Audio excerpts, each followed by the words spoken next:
It was a typical Tuesday afternoon, and Ethan was just tending to his plants. A simple, uneventful chore, until he heard the creak of the door next door and noticed Zarth emerging. "Greetings, neighbor," Zarth called out, their voice resonating in that odd, harmonic way it always did, like multiple voices overlapping. The Verilans, as Ethan had learned, had vocal cords that produced a melody even for the most ordinary greetings. "Hey, Zarth," Ethan replied with a forced smile, still struggling to adjust to chatting with extraterrestrials. Zarth had moved in about 6 months ago, and although the neighborhood was advertised as an interspecies community, it mostly just felt unusual. Zarth shuffled over, or rather, they sort of glided in a wobbly fashion. Their entire body rippled like gelatin with too many appendages. Verilans looked like a cross between a squid and a centipede, their skin covered in glimmering, iridescent scales that shimmered a bit too brightly under the sunlight. The first time Ethan met Zarth, he'd stared so hard at the glowing purple hue that he ended up walking straight into his mailbox.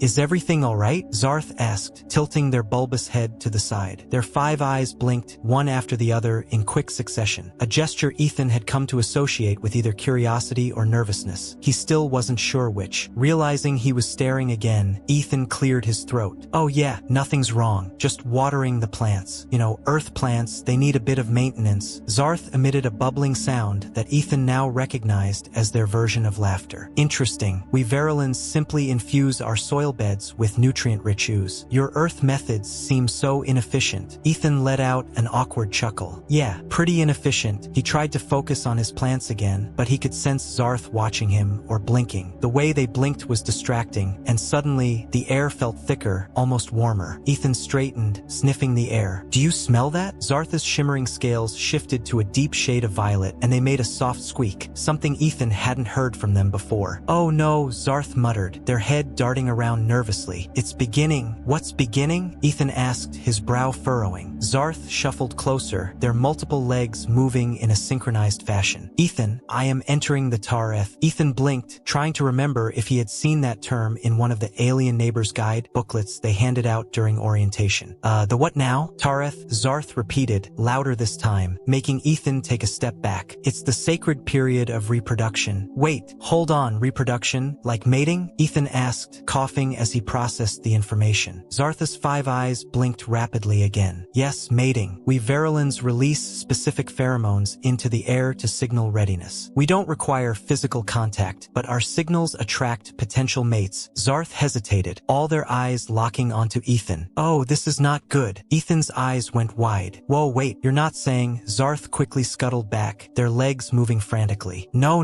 not with you. Certainly not with you. It's just that you're, within the range of my pheromones, and it might influence your, how should I put it, responses accidentally." Ethan rubbed his forehead, trying to process. This couldn't be happening. "I'm not going to start feeling things, am I? Like weird alien emotions?" He stepped back from the misty cloud drifting through the air. Zarth's scales flickered from violet to a soft blue. Ethan recognized that as their equivalent of embarrassment. "Just mild confusion, I promise. Nothing serious. Maybe a brief attraction to those nearby, but it will pass quickly." "Attraction? Nearby creatures? I live right next to you." "Indeed," Zarth replied, sounding thoughtful. "That could be a bit problematic." Ethan's eyes widened. "Problematic? You mean I might end up falling for my neighbor during your alien mating ritual?" Zarth blinked rapidly, this time clearly nervous. "It's not falling for. More like noticing." "Noticing?" Ethan threw his hands up in exasperation. "What does that even mean?" Before Zarth could explain further, a wave of warm, floral-scented air washed over Ethan. He froze. "Oh, is it happening?" Zarth asked, tilting their head with worry. Ethan's knees felt weak, and suddenly Zarth's shimmering scales became entrancing. The way they caught the sunlight, the deep, hypnotic hues of violet. "Oh no," he muttered, shaking his head frantically to clear his thoughts. "This can't be real." Zarth backed up, their many legs fidgeting. "I did warn you, the pheromones are difficult to manage." Ethan squeezed his eyes shut and started waving his hands in front of his face, desperately trying to disperse the scent. "You have to do something. Can't, this isn't okay. I can't be interested in my alien neighbor." "I'll try," Zarth replied, their voice edged with panic as their body glowed brighter. "But it's a biological process. It will fade." Ethan cracked one eye open, watching as Zarth hurried back toward their door. "I need this to fade right now." Just as quickly as the air had become thick with pheromones, Zarth disappeared into their house, leaving Ethan slumped against his own door, breathing heavily. He stared at the sky, catching his breath. "I think I need to move. The next morning, Ethan woke up feeling like he'd survived a bizarre, feverish nightmare. He stared at the ceiling, piecing together the events of yesterday. Alien pheromones, a whole mating season. None of this had been in the brochure when he moved in. A knock on the door pulled him from his thoughts. Ethan stiffened. Oh no, he didn't need to guess who it was, but avoiding it would only make things more awkward later. He sighed, reluctantly shuffling to the door and cracking it open. There was Zarth, their wide, multi-eyed face peering at him cheerfully. "Hello, neighbor," Zarth greeted, sounding far too chipper for someone who had nearly scrambled Ethan's brain with pheromones the day before. Ethan managed a strained smile. "Hey, Zarth, how's everything going?" Ethan asked, trying to keep his tone casual. "I must apologize for yesterday's mishap," Zarth said, their multiple eyes blinking one by one in an awkward sequence. "The Tareth is a delicate period for my species, and I didn't consider how sensitive humans might be to our pheromones." "Yeah, well, no harm done," Ethan replied, even though it was definitely not as simple as he made it sound. "Just,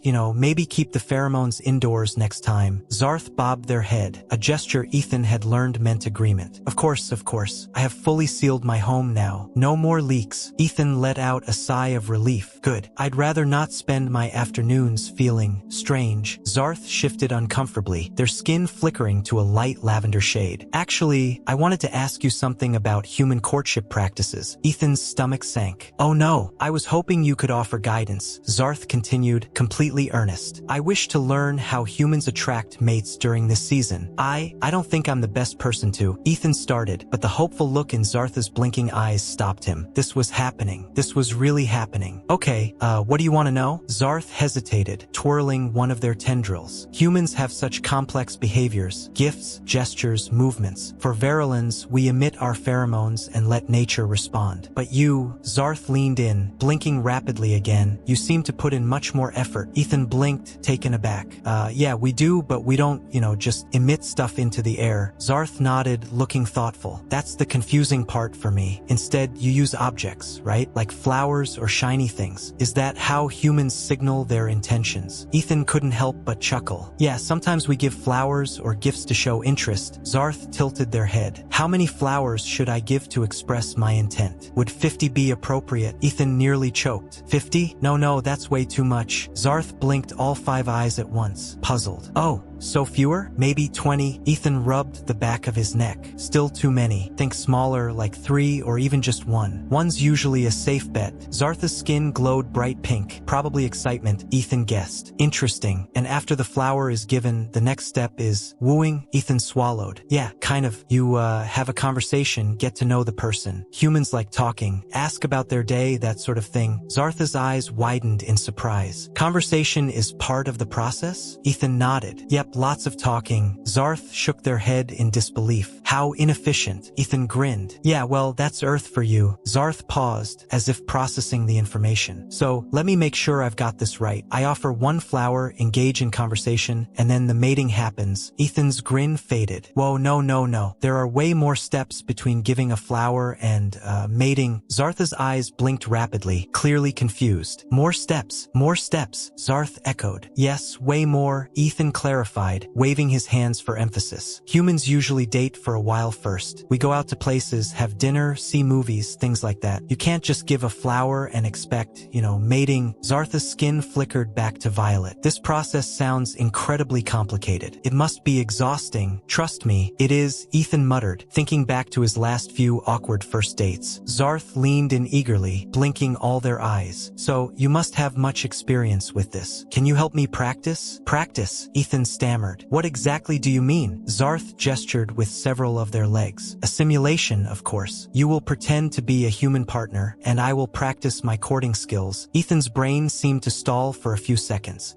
Excuse me? "It's just for practice," Zarth insisted, their eyes wide with sincerity. "You mentioned that there's a lot of talking involved in dating. I need to prepare properly. I cannot fail during the tveth." Ethan felt faint. He was certain of it. "I'm really not sure this is a good idea." But Zarth was was already vibrating with what Ethan hoped was excitement and not another pheromone release. I have the flower. I'll retrieve it now. Wait, Ethan started, but it was too late. Zarth scrambled back inside, leaving Ethan standing in his doorway, utterly speechless. A few minutes later, Zarth reappeared, holding a flower that looked more like a bundle of glowing, squirming tentacles than any earth flower Ethan had ever seen. The plant pulsed and moved in Zarth's grasp as if it were alive. I present to you, Zarth declared proudly, extending the wriggling bundle toward Ethan, the offering of interest. Ethan gawked at it. Is that moving? Yes, Zarth replied. It is a delicacy on Valia, the most esteemed flower one can give. Ethan blinked, unsure of how to navigate this alien dating disaster. Zarth, buddy, humans don't really go for moving flowers. Zarth tilted their head, blinking in confusion. Really? I thought this one would be impressive. Ethan forced a smile. Let's keep it simple. Maybe start with something like a daisy. By Friday, Ethan had convinced himself that things were under control. Zarth seemed to understand that human dating rituals were more complex than just offering glowing, squirming flowers. He even advised Zarth to avoid giving gifts for the time being until they could grasp Earth customs better. But then Zarth knocked on his door again. Ethan opened the door cautiously, bracing himself for whatever misunderstanding was about to unfold. Zarth stood there, shimmering and vibrating with enthusiasm. Their skin had shifted to a bright orange, anticipation, if Ethan remembered correctly. Greetings, Ethan, Zarth said with excitement. I have wonderful news. Ethan rubbed his forehead. Zarth, we just sorted everything out yesterday. What now? Zarth's eyes blinked in quick succession, the alien equivalent of a beaming smile. I have reached the pinnacle of my Tlarth cycle, and tonight is the most important event. I have prepared my mating ritual. Ethan's stomach dropped. Mating ritual? Yes, Zarth confirmed, their vibrations intensifying. It is a Velian tradition, Zarth explained. To attract a mate, one must display their most magnificent attributes through a ritual. It includes luminescence, coordinated movements, and the release of bodily secretions. Ethan's hand shot up in protest. Whoa, whoa, whoa. Secretions? What? Zarth blinked, all eyes focused on him. Yes, but don't worry. They are mostly odorless and usually disappear from human skin within a few days. A few days? Ethan backed up, gripping the doorframe. There's no way I'm getting covered in alien stuff. Not to worry, there is no slime, Zarth assured him. It's just a mild mucus. Zarth waved a tentacle dismissively. You will be fine. I have invited you as my honored guest to observe the ceremony. Ethan blinked. Observe? Yes, it is a great honor, Zarth continued, excitement clear in their voice. Your presence will guarantee the ritual's success. You are a trusted advisor, and witnessing this event will deepen your understanding of Velian traditions. Ethan's mind was racing. How had his life come to this? He'd moved into the neighborhood for the affordable rent, not to get roped into interspecies mating ceremonies. But Zarth, sensing his hesitation, leaned in closer. Please, Ethan, your support is important to me. I don't want to fail. Ethan looked at Zarth's glowing orange face, all 5 eyes blinking with hope. He sighed, knowing he was about to make a terrible decision. Fine, I'll come. Zarth's entire body brightened, radiating joy. Wonderful. Meet me at dusk in my backyard, and wear something breathable. The intensity of the lights may cause you to perspire. This was going to be a disaster. As dusk fell, Ethan made his way to Zarth's backyard as promised. Dressed in an old t-shirt and sweatpants, something comfortable and breathable, he stepped into the yard, unsure of what to expect. The sight that greeted him was nothing short of surreal. Zarth had transformed their backyard into what looked like an alien dance floor. The ground was scattered with glowing stones that pulsed rhythmically, creating shifting patterns beneath Ethan's feet. The air carried an odd, sweet scent, like a mix of overly ripe fruit and burning rubber. Above, floating orbs bathed the space in a strange, ethereal light, casting long shadows across the yard. And in the center of it all was Zarth, vibrating more intensely than Ethan had ever seen. Welcome, Ethan, Zarth's voice echoed, amplified by the glowing stones. You have arrived just in time. The ritual is about to commence. Ethan stared, wide-eyed. What exactly is going to happen? Zarth lifted several of their legs in a dramatic gesture. I will demonstrate my suitability as a mate through a series of movements that highlight my symmetry, luminescence, and coordination. Watch closely. Without further warning, Zarth began to move, undulating in place as their body pulsed with a dazzling array of colors. The glowing stones beneath them mirrored the movements, creating a swirling display of light that rippled across the yard. It was like a cross between a lava lamp and an alien rave, and Ethan couldn't look away.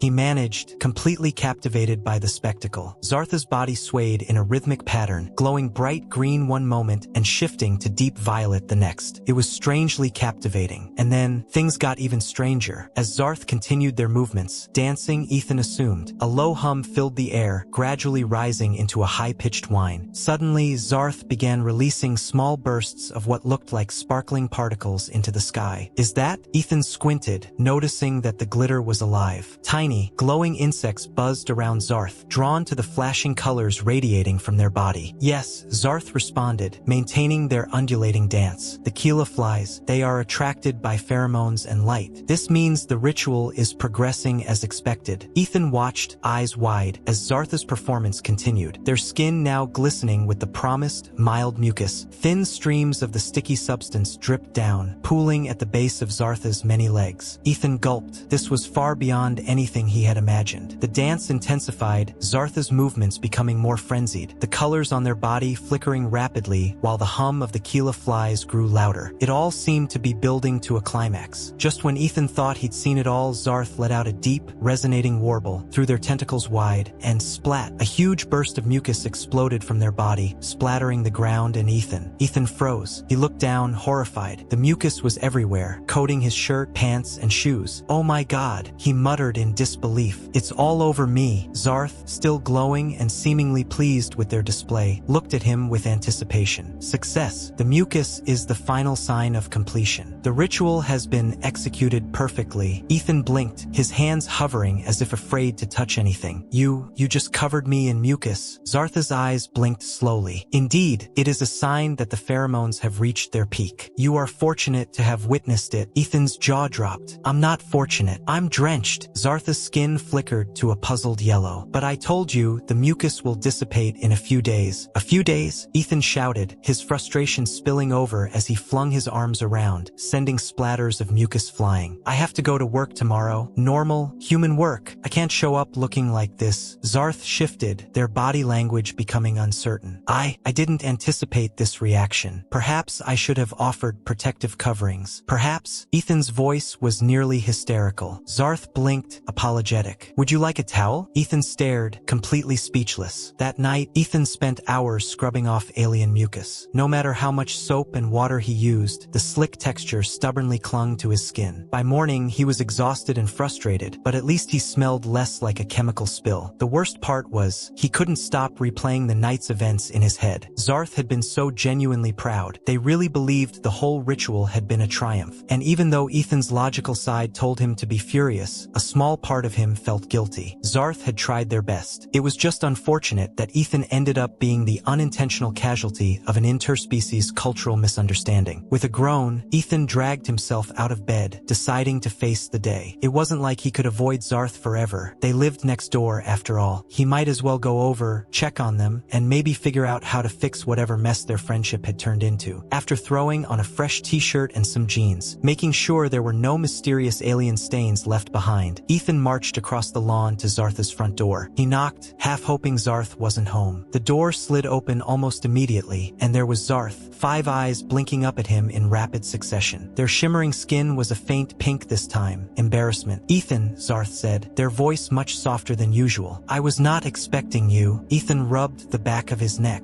Yeah, well, I figured we should probably talk about, last night. Zarth let out a low warbling sound. Ethan had learned that this was something like a sigh for virulence. I fear I have caused great offense. Ethan shook his head. Look, I'm not mad. It was just, well, it was a lot. I mean, mucus. Really? Zarth winced, their skin flashing to a deeper pink. I did warn you. Yeah, but mild mucus didn't really paint the whole picture, Zarth. Ethan replied with a wry smile. Zartha's tentacles drooped slightly. It seems that no matter what I do, I am failing in my attempts to bond with you. I wish to share my culture, to invite you into something meaningful, but Zartha's skin flickered to a deep blue sadness. It appears I have only caused you discomfort. Ethan paused, feeling a twinge of guilt. Zarth was clearly trying to be a good friend, but the cultural differences were like a giant wall between them, a wall covered in goo. Hey, listen, Ethan said, softening his tone. I get it. I mean, I don't totally get it, but I understand you were just being yourself. I wasn't expecting the mucus bomb, but I know you didn't do it to mess with me. It's just, he chuckled, shaking his head. It's hard to keep up with you sometimes. Zarth blinked, their color shifting to a muted green, a sign they were listening intently. gently. Hard to keep up? Ethan nodded. Yeah, I mean, your whole culture is so different. It's like 1 second we're talking about flowers, the next there's some kind of glowing bug dance, and then, boom, I'm covered in alien fluids. Zarth let out a nervous gurgling laugh. I suppose that would be overwhelming, Ethan said, leaning against the door frame. It's not just that.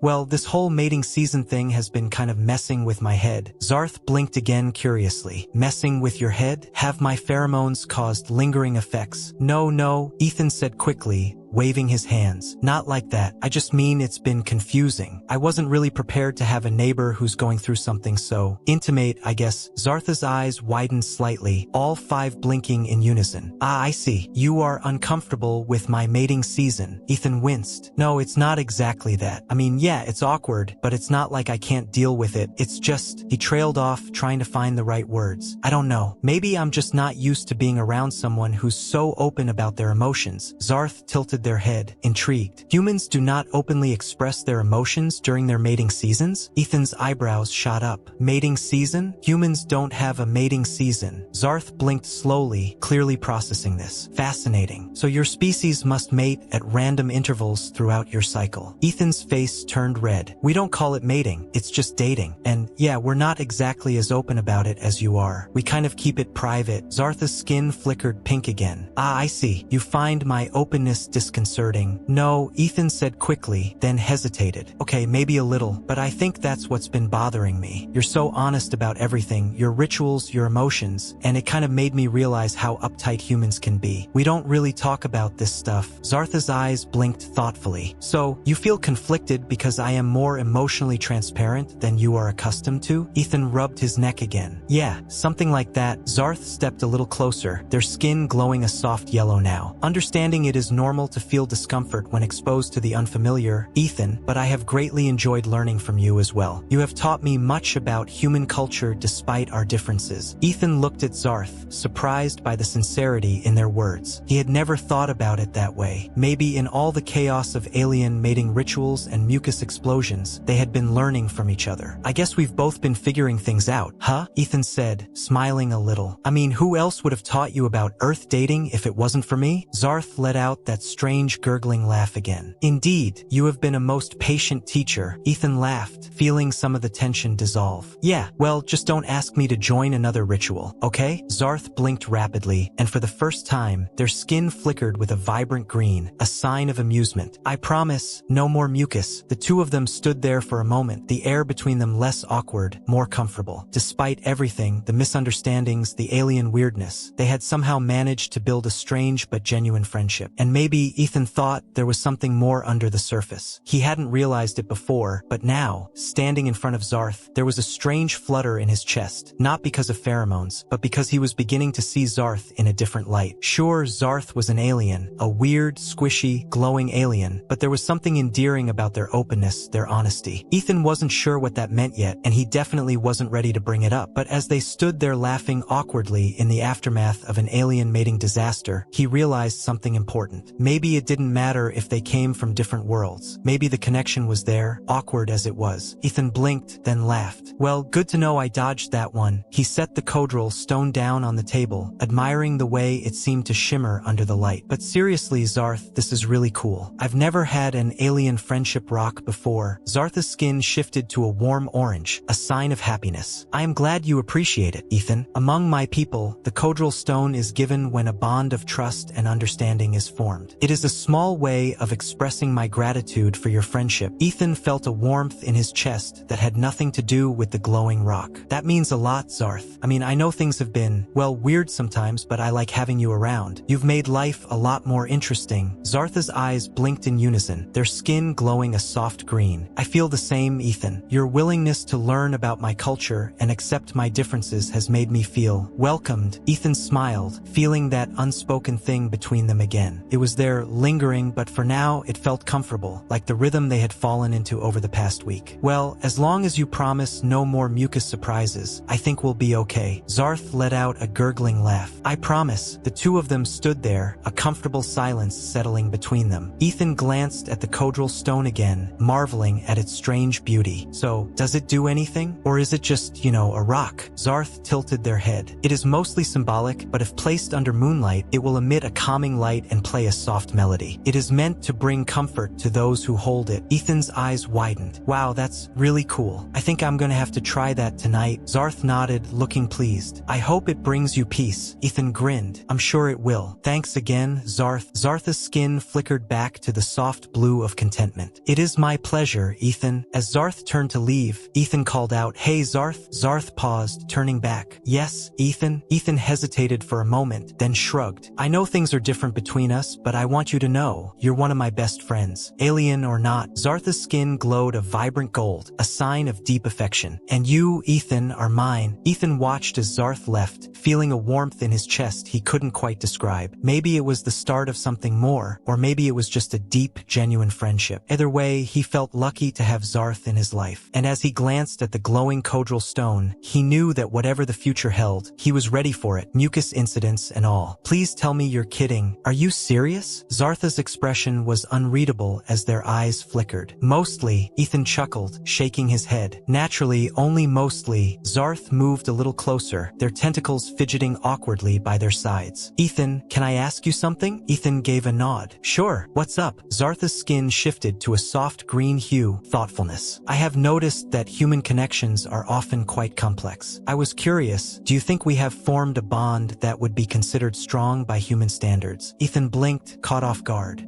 Yeah, I'd say we've definitely got something solid here. I mean, you've drenched me in alien slime, asked me to practice flirting, and we're still talking, so I'd call that a good sign. Zarth made that familiar gurgling sound, a laugh. Yes, I suppose that is accurate, but I have observed other facets of human connections. Sometimes you display behaviors that suggest a deeper connection than mere friendship. Are these signals I should be aware of? Ethan paused, suddenly noticing the quickening in his chest. The truth was, amidst the chaos of alien rituals and slimy mishaps, he had started to feel something more. He wasn't sure what it was exactly, but it wasn't just friendship. Clearing his throat, he struggled to find the right words. Well, humans are pretty complicated, like you said, and yeah, sometimes things move beyond friendship. It's kind of hard to explain. Zarth's eyes blinked, their skin shifting to a gentle pink hue again. So, would you say our relationship has transformed? Ethan scratched the back of his head. Maybe? I guess I wouldn't be totally against it. Zarth's skin brightened to a lively yellow. This is encouraging. I would like to explore this further. Ethan blinked, not entirely sure if Zarth meant dating or if another slimy ritual was coming. Explore what exactly? Zarth stepped closer, their eyes blinking in a sequence Ethan had learned to recognize as curiosity mixed with excitement in Velian communication. We have spent enough time together to begin what you might call a courtship, though we may need to adjust certain elements since I know you prefer fewer bodily fluids. Ethan felt his cheeks heat up. Wait, courtship? Zarth tilted their head slightly. Is that not what you were hinting at? I